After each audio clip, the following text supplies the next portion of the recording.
ફૂલેલી અને એકદમ સોફ્ટ એવી અને ગ્લુટન ફ્રી મકાઈની રોટલી આજે આપણે બનાવવાના છે અને તેની સાથે સર્વ કરવા માટે શાક પણ બનાવવાના છે.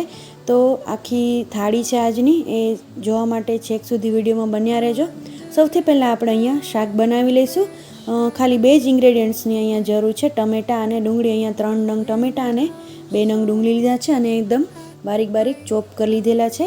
હવે એક કડાઈમાં 1.5 થી 2 પાવરા જેટલું તેલ લીધું છે. તેમાં રાઈ એડ કરી અને રાઈ ફૂટી જાય પછી જીરું એડ કરી અને હિંગ એડ કરી દઈશું. ત્યારબાદ આપણે હવે ચોપ કરેલી ડુંગળી છે તે એડ કરી દઈશું અને એકદમ સરસ રીતે એને ચલાવી લઈશું. ચમચાથી મિક્સ થઈ જાય એકદમ સરસ ત્યાં સુધી એને ચલાવવાનું છે. એકદમ સરસ ટેસ્ટમાં ફ્રેન્ડ શાક લાગે છે. જો તમે મકાઈની રોટલી બનાવો ને તો હું રેકમેન્ડ કરીશ કે આ શાક ચોક્કસથી એની સાથે બનાવજો. બેસ્ટ કોમ્બિનેશન છે.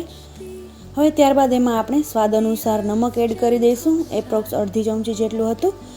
1/4 કપ હળદર છે, 1 ચમચી જેટલું ધાણા જીરું એડ કર્યું છે અને 1 ચમચી જેટલું કાશ્મીરી લાલ મરચું પાવડર એડ કરીને ફરીથી એક વખત સરસ રીતે ચલાવી લઈશું.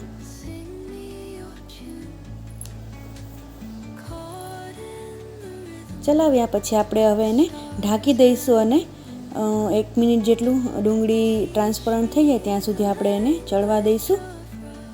અને ત્યારબાદ આપણે એમાં ચોપ કરેલા ટમેટાં છે તે પણ એડ કરી દઈશું.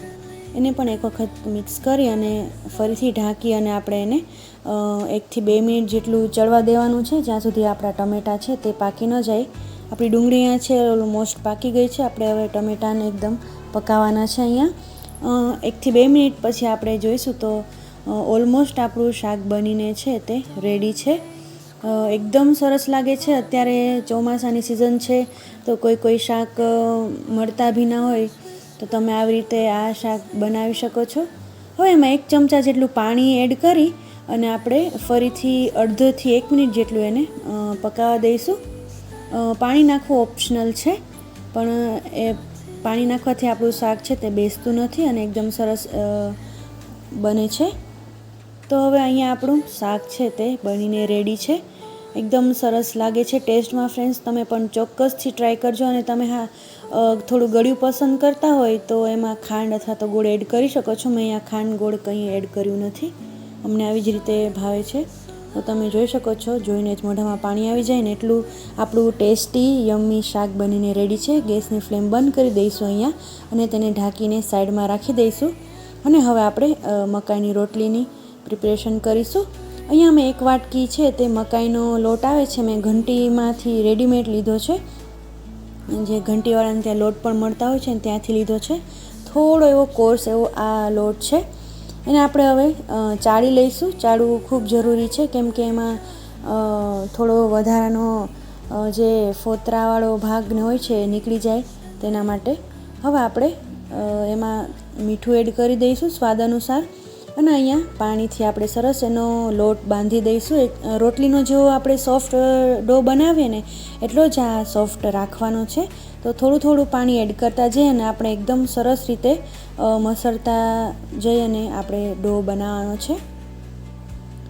એકદમ સરસ. અહીંયા તમારે કોઈ ગરમ પાણીની પણ જરૂર નથી પડતી. એકદમ આ નોર્મલ જ માટલાનું પાણી છે તે એનાથી જ મેં અહીંયા લોટ બાંધ્યો છે. અને હવે આપણે થોડું પાણી એડ કર્યું છે અને એમાં એકદમ સરસ મસળતા જઈશું. જેમ આપણે બાજરાના લોટને રોટલા બનાવવા માટે મસળીએ ને તેવી જ રીતે આને થોડી વાર મસળવાનો છે. તો એકદમ સરસ આપણું રોટલી છે તે બનવાની છે. એકદમ આ મકાઈ છે તે ગ્લુટન ફ્રી આ મકાઈનો લોટ છે. તો તમે ડાયટિંગ કરતા હો અગર તો એના માટે પણ આ બેસ્ટ ઓપ્શન છે અને શાક પણ ડાયટિંગ માટે બેસ્ટ છે. તો તમે આ કોમ્બિનેશન જરૂરથી ટ્રાય કરજો. જ્યારે પણ ટ્રાય કરો ત્યારે બંને સાથે ટ્રાય કરજો. બહુ સરસ લાગે છે ટેસ્ટમાં. અને આપણે આમાં મોણ પણ એડ કરવાની જરૂર નથી હોતી અને ઉપરથી પણ મોણથી કંઈ કૂણવાની જરૂર નથી હોતી. એકદમ સરસ તમે જોઈ શકો છો વિડીયોમાં એવી રીતે સોફ્ટ એવો આપણો ડો બનીને રેડી છે. આને આપણે રેસ્ટ પણ આપવાની જરૂર નથી. હવે આપણે આમાંથી 4 સરખા ભાગના લુવા પાડી લઈશું. આટલા લોટમાંથી 4 રોટલી બને છે. જે રોટલી જેવી થિકનેસ કે જે સાઇઝને તમે ખાતા હોય એ પ્રમાણે આપણે આમાંથી લુવા પાડી લેવા. બને કે તમારે 5 થી 6 પણ બને અને 3 પણ બને. તો જેવી સાઇઝની રોટલી ખાતા હોય એવા પ્રમાણે લુવા લઈ અને આપણે હવે એમાંથી રોટલી બનાવીશું. આપણે એને ડ્રાય છે લોટમાં આપણે કોટ કરી લઈશું અને હું અહીંયા પાટલા ઉપર આમ થેપીને જ બનાવું છું. તમે જેવી રીતે ફાવે એ રીતે બનાવી શકો છો. એકદમ થેપીને પણ સરસ જ બને છે એકદમ, કેમ કે આ ગ્લુટન ફ્રી હોય છે, આમાં કોઈ ગ્લુટન નથી હોતું, એટલે જેવી રીતે આપણે રોટલી બનાવીએ એવી રીતે સરસ ને થોડી આ તૂટવાની પણ બીક રહે છે આમાં, એટલે આને વધારે આપણે લોટ પણ એડ કરતો જવો પડે છે. ડ્રાય છે આ જે અટામણ જે આપણે જેને કહીએ છીએ એ લઈ અને આપણે એને વણવાની છે અથવા તો આવી રીતે થેપવાની છે. આવી રીતે સરસ એકદમ રોટલી થઈ જાય પછી આપણે એને પકાવીશું તવા ઉપર. એક બાજુ પાકી જાય એટલે એને પલટી લેવાની છે અને આપણે થોડી વાર રાહ જોવાની છે બીજી બાજુ પલટે ત્યાં સુધી. આને હું ફુલાવ્યા વગરની પેલી રોટલી છે તે બનાવું છું અને બીજી તમને ફુલાવીને પણ બતાવીશ. એકદમ સરસ ફૂલે છે. આ એક જ વિડીયોમાં તમને બે રીતે બતાવવા માટે આ રોટલી મેં ફુલાવી નથી. બંને રીતે એકદમ સોફ્ટ થાય છે, સરસ બને છે. આપણી રોટલી છે તે એકદમ બનીને રેડી છે અને આમાં આપણે ઘી એપ્લાય કરી દઈશું. જો તમે ઘી ના ખાતા હો તો એમ જ આવી રીતે બનાવીને રાખી શકો છો. હવે આપણે બીજી રોટલી છે હું તમને વેલણથી વણીને પણ બતાવી રહી છું. પછી આ બેમાંથી તમને જે પ્રિફર કરો એ પ્રમાણે તમારે બનાવવાનું. આ વણવાથી પણ એકદમ સરસ વણાઈ જાય છે. હા, એકદમ આપણે હળવા હાથે એ ધ્યાન રાખવાનું છે કે એકદમ હળવા હાથે આને વણવાની છે.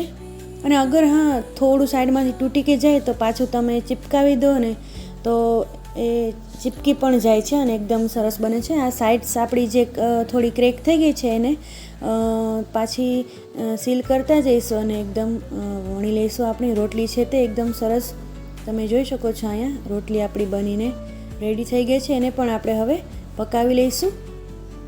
ગરમ તવા ઉપર એડ કરી દઈશું અને આને આપણે હું તમને ફૂલાવીને બતાવવાની છું કે આ રોટલી ફૂલે છે કે નહીં. તો ચોક્કસથી ફ્રેન્ડ્સ તમે આ રીતે બનાવો અને તમારા ફ્રેન્ડ્સ અને ફેમિલીમાં આ વિડીયોને શેર કરજો. અને મારી ચેનલમાં નવા હોય તો ચોક્કસથી સબસ્ક્રાઈબ કરજો અને બાજુનું આપેલું બેલ આઇકન છે તે દબાવજો તો તમને મારા નોટિફિકેશન આવે. જ્યારે નવા વિડીયો મૂકું ત્યારે તમને મળી રહે નોટિફિકેશન. તમે જોઈ શકો છો જો એકદમ સરસ આપણી રોટલી છે તે ફૂલી છે. તો રેડી છે અહીંયા આપણી રોટલી છે તે ગ્લુટન ફ્રી છે અને હેલ્ધી એકદમ ઓપ્શન છે. આ ઘઉંના રોટલી સિવાય આપણે એમાં ઘી છે એપ્લાય કરી દઈશું. તો તમે પણ ચોક્કસથી બનાવજો. એકદમ સોફ્ટ એવી બની છે, તમે વિડીયોમાં જોઈ શકો છો. અમારા દીકરાને પણ આ રોટલી છે તે બહુ જ ભાવે છે અને બધાને અમને બહુ ભાવે છે. તમે પણ ચોક્કસથી ટ્રાય કરજો. Thanks for watching.